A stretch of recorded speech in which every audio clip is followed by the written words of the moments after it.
कांग्रेस के पंजे से मुक्त होकर आप देश चैन की सांस ले रहा है।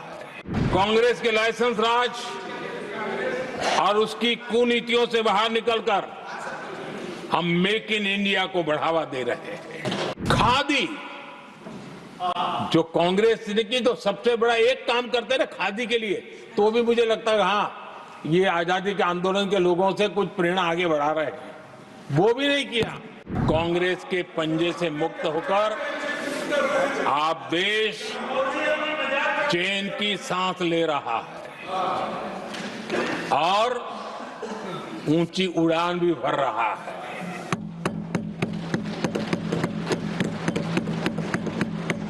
कांग्रेस के लाइसेंस राज और उसकी कुनीतियों से बाहर निकलकर हम मेक इन इंडिया को बढ़ावा दे रहे हैं। भारत में मैन्युफैक्चरिंग बढ़ाने के लिए हमने पीएलआई स्कीम शुरू की, एफडीआई से जुड़े रिफॉर्म्स किए। आज भारत दुनिया का दूसरा सबसे बड़ा मोबाइल प्रोडक्शन वाला देश बना है।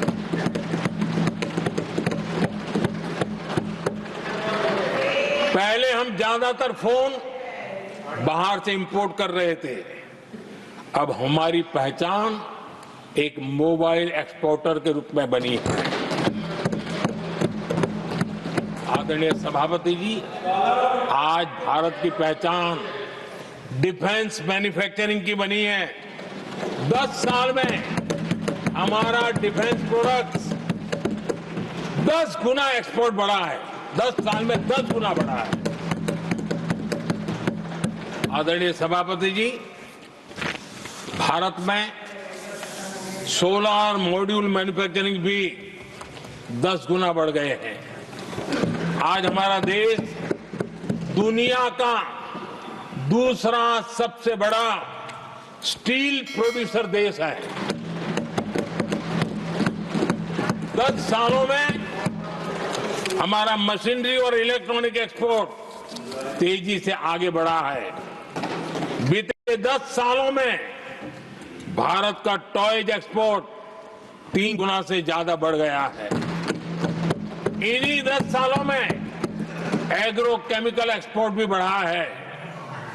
कोरोना के कालखंड में हमने 150 से ज्यादा देशों को वैक्सीन और दवाइयां सप्लाई की।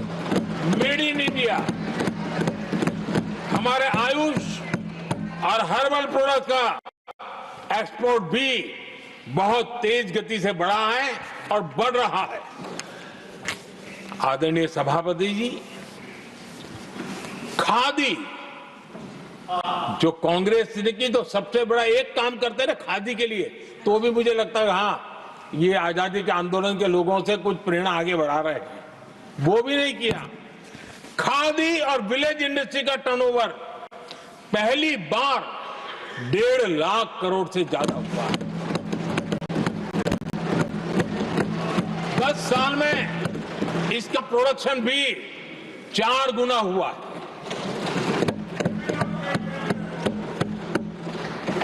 इस सारी मैन्युफैक्चरिंग का बहुत बड़ा लाभ हमारे एमएसएमई सेक्टर को मिला है। इससे देश में बड़ी संख्या में रोजगार के अवसर तैयार हुए हैं।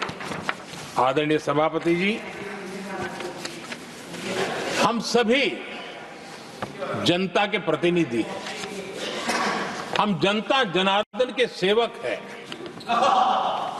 जनप्रतिनिधि के लिए देश और समाज का मिशन ही सब कुछ होता है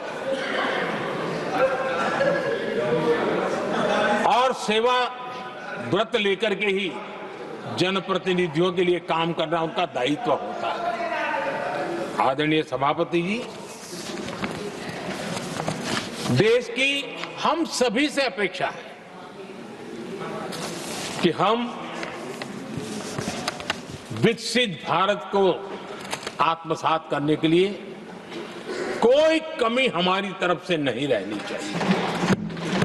हम सबका सामूहिक दायित्व होना चाहिए। ये देश का संकल्प है, ये किसी सरकार का संकल्प नहीं है, किसी व्यक्ति का संकल्प नहीं है, 140 करोड़ देशवासियों का संकल्प है। और सभापति जी मेरे शब्द लिख करके रखिए, जो लोग विकसित भारत के संकल्प से अपना को अछूता रखेंगे, देश उनको अछूता कर देगी। हर किसी को जुड़ना पड़ेगा,